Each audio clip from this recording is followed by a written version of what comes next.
And on that note, I think it's perfect. Although actually I promised one more quote specially requested for Grant. It's, oh, it's and it's because this was a good segue into Grant's introduction, and it's an old Danish proverb, which is that life isn't about having a good hand; it's about playing a poor hand well. It's an old Danish proverb, and I think that has some resonance with Grant's speech. So, our final speaker is Professor Grant Schofield, Professor of Public Health at AUT in Auckland, and we asked Grant what was one word that summed up the essence of himself, and he came up with excited. That's it. So that's your word. And one thing that you may not know about Grant is that he was once a professional triathlete, which is And we asked him, of course, for his sentence to describe flourishing without using the word flourishing. And he said, a passion for living your dreams and enjoying the moment. So, ladies and gentlemen, Professor Grant Schofield.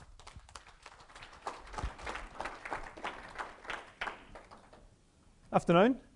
So we're taking flourishing to the world. Here's my version of that, one which I do with businesses and workplaces. I like workplaces as a setting because we're reaching a lot of adults and parents work mostly, which is a little unfortunate, but that's what happens. And business pays for it, and without that resource, and it's a resource free of public health, which is good. So you're going to get that version. 3 quotes. I'm going to carry on. People asked why I was wearing this T-shirt, and it comes from, when I saw this, it reminded me of Michelangelo, who once said, the problem for most people is not aiming too high and missing, it's aiming too low and actually hitting. The second one, this is me last week in Vanuatu with a pig. It's nothing to do with the quotes, but the second one isn't really a quote, it's a principle of high performance, because I've repackaged flourishing into what I call peak performance, and I think that's a nice way of selling it to the population. They're not doing too bad, they're not doing too good, they could do better, and they'd have a great life if they did better. On the whole, at least in my mind, a high performance life is about the same amount of work, maybe even less than a low performance life, and it's at least as much fun. So just on the principle of pure laziness, a high performance life is worth having, but there is so much more. And finally, the final quote for the day, I promise. I know Kieran's gone on a bit, but it was fun at the time. Comes from a favourite country singer of mine. You'll recognise the words. Every gambler knows the secret to survival is knowing what to throw away, knowing what to keep. Because every hand's a winner, every hand's a loser. And what was the rest of it? And the best you can hope for is to die in your sleep. That's not part of it, but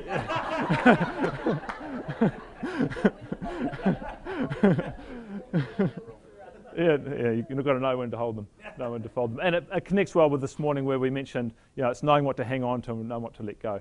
What I want to do is get into some neuroscience and talk about you, your brain, body and mind. They're not separate things, folks. We've got that thing of 100 billion neurons in here. We've got another 100 million in your stomach. As many neurons in your stomach as are in the brain of a cat.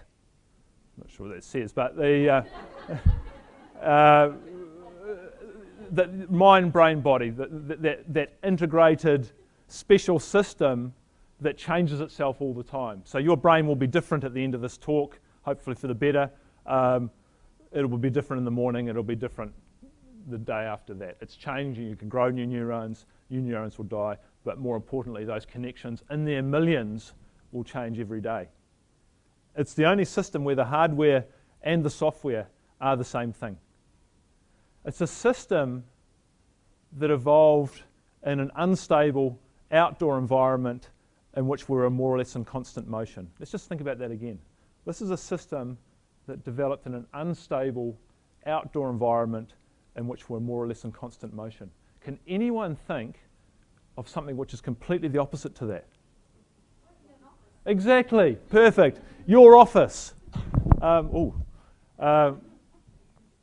A a kid's classroom, an unstable outdoor environment in more or less constant motion.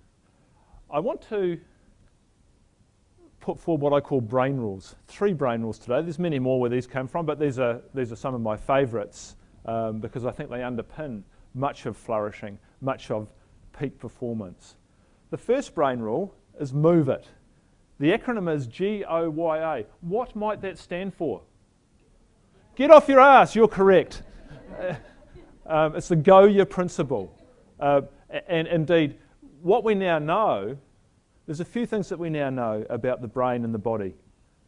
The first thing is that when you move, you support the biology of learning and creating. You do that because when you physically move, this wonderful chemical cascade starts to happen. And let's talk about a few of those growth factors that occur in the brain a bit down the line.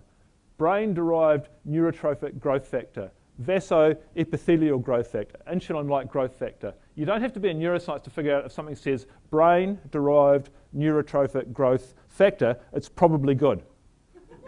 And it is. Your brain, when you move, has the chemistry that supports brain cell growth and reconnection of synapse. And that, folks, is the biology of learning and creating and thinking of new stuff. And for most of us, that's our job, thinking of new stuff, solving ambiguous problems. Yeah, here's some solutions at my end. Bottom left's my office at the university. It's a height adjustable desk. I can spend periods of the day standing, moving. It's particularly good. I don't know if people do those phone conferences. You know, if you're sitting, you sort of gently nod. And this stops you doing that. You're energized. The bottom right is the way I get to work, which is walking, and I can laugh at these suckers on the Auckland motorway. You're moving, you're supporting that gap between home and work, you're solving problems.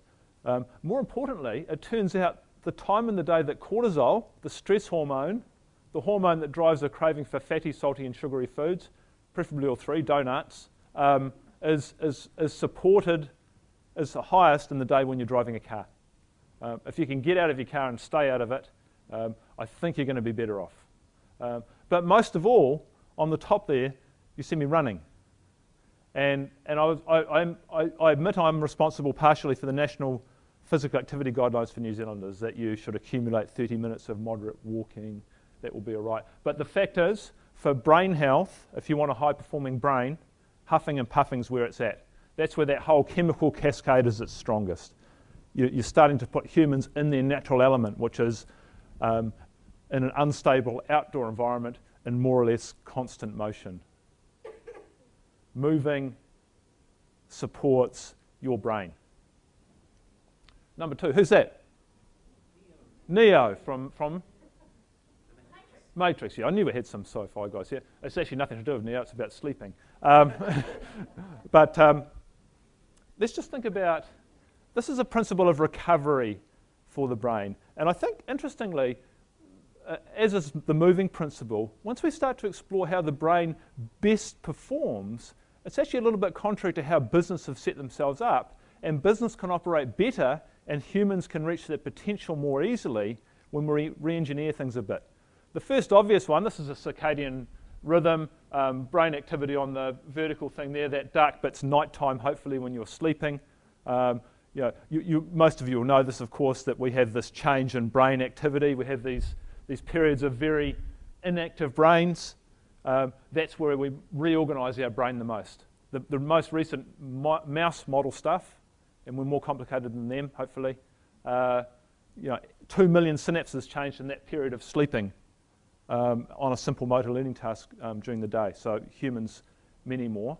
If you wake people up and don't allow them to get into that deep sleep, they have trouble with memory. And you can artificially get that problem if you're a snorer, you live with snorers, you get drunk before you go to bed, you take sleeping tablets, these sorts of things. You don't get into that deep sleep.